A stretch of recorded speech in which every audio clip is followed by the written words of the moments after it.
जिजाऊचा काटा विठ्ठलानं काढला, चासचे मायबाप तुमचा आमचा काटा लोकांनीच काढला. आपलं घरानं काही देवापर्यंत गेलंच नाही का? आपल्याला भावकीच पुरली. काय काय बुद्धिमत्ता, काय कनिष्ठ दर्जा. आपल्याच लोकांना आपलंच चांगलं बघवत नाही म्हणजे किती दुर्मिळ म्हणावं. किती वाईट, किती शोकांतिकेचं म्हणावं. बिभीषण सक्का होता पण सोबत रावणाच्या नव्हता. रावणाचा अविजयच झाला.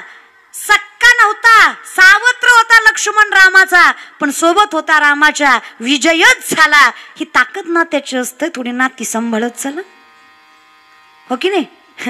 हय लाडकी बहीण. पहिला कायदा निघाला म्हणून इस्टेटीसाठी भांडली. आता दुसरा कायदा आला की लगेच फोन केला, दादा दाखला पाठव ना तेवढा. दादा म्हणला बस बोंबलत आता. नाही तेव्हा भांडणं केली, आता दाखला मागिती. होय, साध्या साध्या गोष्टीवरून तर काय भेटणार आहे ग माय? दुसऱ्याचा भाऊ आला की डोळ्यातनं पाणी येतं. असं वाटतं आपला आहे, नसल्यावर ठीक आहे. छोट्या छोट्या शब्दांसाठी नाती तोडत जाऊ नका. दादा काही नाही जमलं तुम्हाला तर लेक म्हणून सांगतंय, स्वतःच्या घराची आणि स्वतःच्या मनाची दारं बहिणीसाठी आयुष्यभर रिकामी ठेवा. त्या लक्ष्मीच्या पावलांनी तुमच्या घरात कधीच लक्ष्मी कमी पडणार नाही, विश्वासानं सांगते. नका ग मतभेद करू. देवाने खूप दिलंय आपल्याला माय. छोट्या छोट्या गोष्टीसाठी नाही भांडायचं. आणि ज्याला नाती सांभाळता आली नाही तो देवाचा परमार्थ काय सांभाळणार आहे? काय कळतच नाही मला. ज्याला बाप कळला नाही त्याला जगाचा मालक कळणार आहे. ज्याला माय कळली नाही त्याला पंढरीची मालकीन कळणार आहे. नाकाय शेंड्यापासून टकल्यापर्यंत गंधन बापाच्या कमरेत लाता, देव भेटला नाही. अरे तू बाप ठोकला. थोडा विचार पण कर ना. या विषयाकडे अधिकार आहे. अडाणी दुनिया भजन बिना कैसी करियो, अडाणी दुनिया भजन बिना कैसी करियो, अडाणी दुनिया भजन बिना कैसी करियो, अडाणी दुनिया भजन बिना कैसी करियो. जिंदे बाप को रोटी न देवे, बाप मरे पछताइयो रे, बाप मरे पछताइयो रे, बाप मरे पछताइयो रे.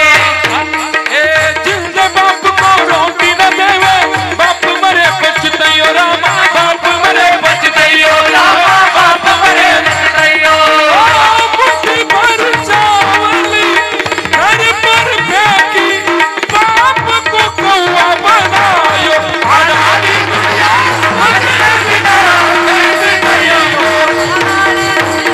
भजन बिना कैसी करियो, भजन बिना कैसी करियो. माता पिता को कोई नहीं माने,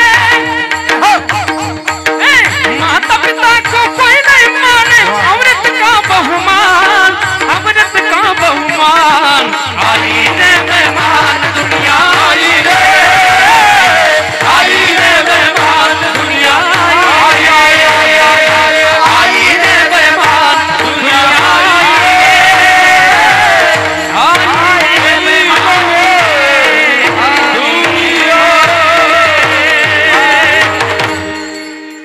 अनाड़ी दुनिया भजन बिना कैसे तरिया, अनाड़ी दुनिया भजन बिना कैसे तरिया. पितृपक्षात कावळ्याला खाऊ घालणारे बापाला कधी खाऊ घालत नाहीत. कधी महाराज फार गोड सांगतात. कभी प्यासे को पानी पिलाया नहीं, बाद अमृत पिलाने से क्या फायदा. कभी गिरते हुए को संभाला नहीं, बाद आंसू बहाने से क्या फायदा. मैं तो मंदिर गया पूजा आरती की, पूजा करते समय मन में ख्याल आ गया. कभी माँ बाप की सेवा, कभी माँ बाप की सेवा, कभी माँ बाप की सेवा की ही नहीं, बाद पूजा कराने से क्या फायदा. कभी प्यासे को पानी पिलाया नहीं, बाद अमृत पिलाने से क्या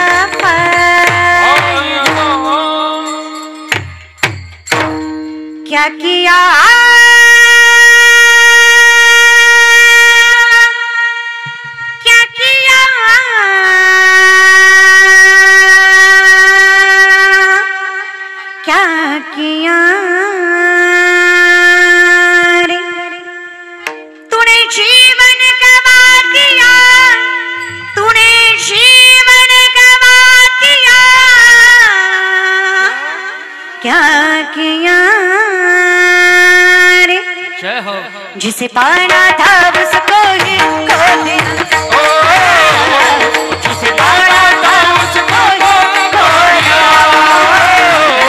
जिसे पाया था उसको तो खो दिया, जिसे पाया क्या किया, क्या किया, क्या किया, क्या किया, तूने जीवन गवा दिया, तूने जीवन गवा दिया, जिसे पाया था उसको तो खो दिया, जिसे पाया था उसको तो खो दिया, जिसे पाया था उसको तो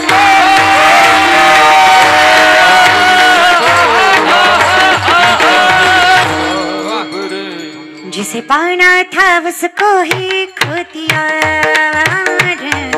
जिसे पाना था उसको ही।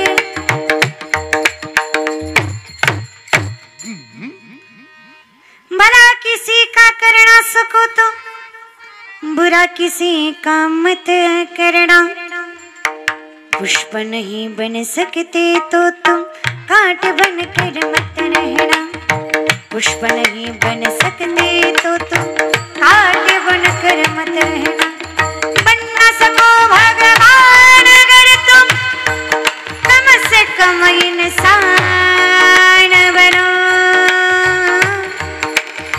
बन न सको भगवान अगर तुम कम से कम इंसान बनो, नहीं कभी शैतान बनो, नहीं कभी हैवान बनो, नहीं कभी शैतान बनो, नहीं कभी हैवान बनो. माणसाला माणसात आणायची ताकद तुझं पाहता समोरी तुझ्याशिवाय नाही देवा. अख्खा परमार्थ तुम्ही हरिपाठ म्हणत असाल तर असं म्हणतात आदिनाथ गुरु मच्छिंद्र तयाचा मच्छिंद्राने बोध गोरक्ष वळला गैनी प्रसादे ज्ञानदेवा सार. सगळ्यात महावैष्णव भगवान शिव एका जनार्दनी, एका जनार्दनी वैष्णव शिरोमणी महादेव. एवढं सामर्थ्यवंत असणारे महादेव. या महादेवानं सगळ्यात पहिल्यांदा परमार्थाचं तत्व कोणाला सांगितलं माहित? आदिनाथ उमा बीज प्रगटले, आदिनाथ उमा बीज प्रगटले, मच्छिंद्राला धरे सहज स्थिती, मच्छिंद्राला धरे, मच्छिंद्राला धरे सहज स्थिती मच्छिंद्रा. आणि आम्ही म्हणतो बायानी परमार्थ करून यार सांगितलंच तिला होता. आदिनाथ उमा बीज प्रकटले. कोण आहे उमा? अर्धांगिनी महादेवाची पत्नी पार्वती माता. सगळ्यात पहिल्यांदा परमार्थाचं तत्वच देवानं महादेवानं तिला सांगितलं. लोक म्हणतात ह्यांचं जमत नाही, दुसरं बोलवा नाही तर मी येत नाही. काय करावं रे देवा? असू दे, हरकत नाही विठ्ठला. तुकोबाराय सांगतात देवा अवज्या जनाईतनं ज्ञानोबरायांना सांगावा, ज्या मुक्ताईनं ज्ञानोबरायांना उपदेश करावा.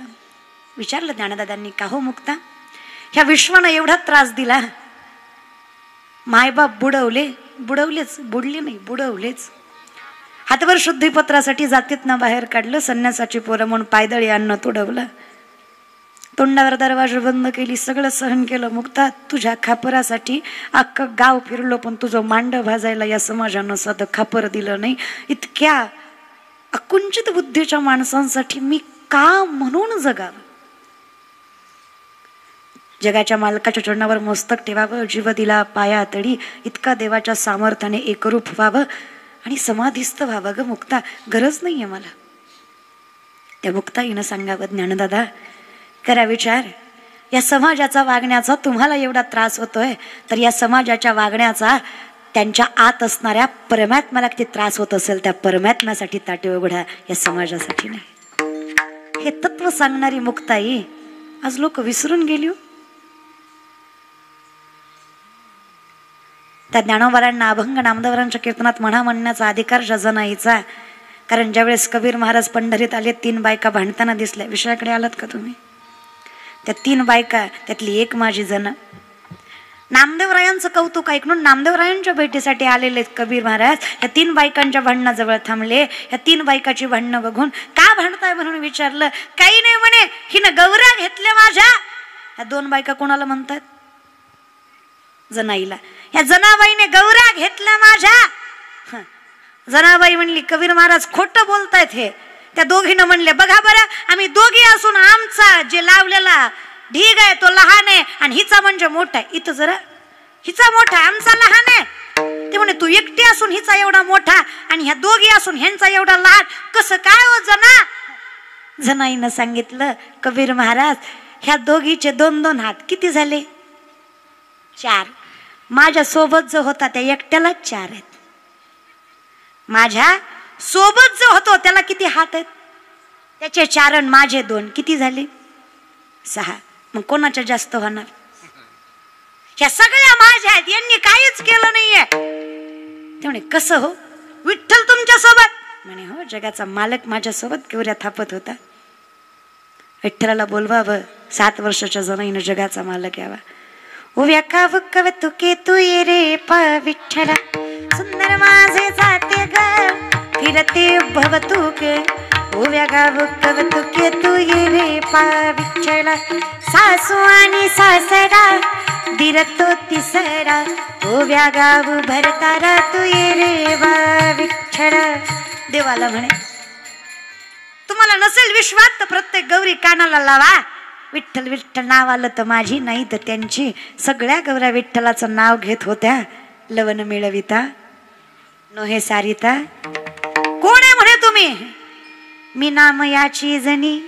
अख्खं पंढरपूर मला दास म्हणत, नामदेवरायांची दाशी म्हणत. विचार केला जर दासीत एवढं सामर्थ्य तर नामदेवरायात किती असेल? जगाचा मालक ज्यांच्या हाताने खातो पितो त्यांचं सामर्थ्य काय असेल? असे नामदेवराय. जनी जनी तो सबको ही कहे, संत नाम देव की दाती. बंदा कबीरा यूं कहे, सब संतन की काती.